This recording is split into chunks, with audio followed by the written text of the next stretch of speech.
J'espère que ça va te faire plaisir, gars. Alors, je vais juste te demander de te monter, de t'installer confortablement. Et je m'excuse d'avance pour les bruits de fond que tu pourras entendre dans cette vidéo. Voilà. Ok. Si tu es prêt, on peut commencer. Ok. T'es prêt? Ouais. Ok, on y va. Alors, je vais te raconter la légende de Grand-Mère K. Ok, c'est parti. Écoute, écoute, le silence de la nuit, là-bas, entre les montagnes, dans les sentiers perdus, quelque chose veille encore. Une ombre, un souffle, un nom que les anciens murmurent à peine. Grand-mère calme,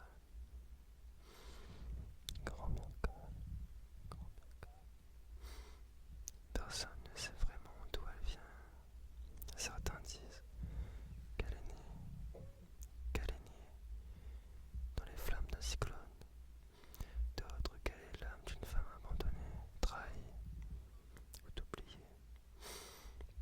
Ce qu'on sait, c'est qu'elle mange encore, chaque nuit, doucement, lentement, avec ses doigts tordus, ses yeux rouges et son sac noir, toujours prêt. On dit qu'elle rôde, on dit qu'elle rôde, on dit qu'elle rôde.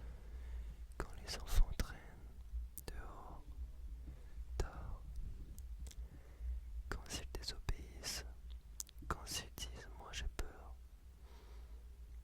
ben moi j'ai pas peur. Elle les entend, elle les sent, et elle vient, et elle vient, et elle vient. Elle ne court pas et n'a pas besoin. La peur vient à elle. Elle se glisse entre les carcasses. Elle passe sous les portes, par les fentes, par les rêves. Et quand elle arrive, c'est trop tard. Elle ouvre son sac et sans un mot, elle emporte les petits. Personne ne les revoit, seulement leur rire dans le vent. Il y avait un garçon autrefois, on l'appelait Tiléon. Il ne croyait à rien. Il disait grand-mère Cal, c'est pour les bébés.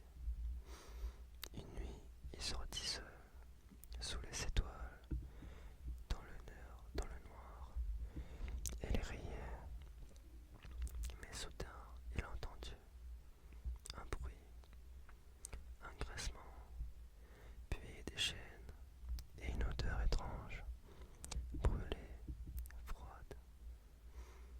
Il voulut courir, mais ses jambes tremblaient. Il la vit. Son visage était un masque d'os. Ses cheveux flottaient comme de la fumée. Et dans ses yeux, il vit la nuit entière. Elle tendit la main et dit doucement: où t'es croix, où t'es plus malin que la nuit, petit bouc. Fini, nous va marcher ensemble dans ce mal oubli. Depuis ce jour, on ne revit jamais Tiléon, mais parfois, les soirs de brume, on entend encore ses pas dans la ravine.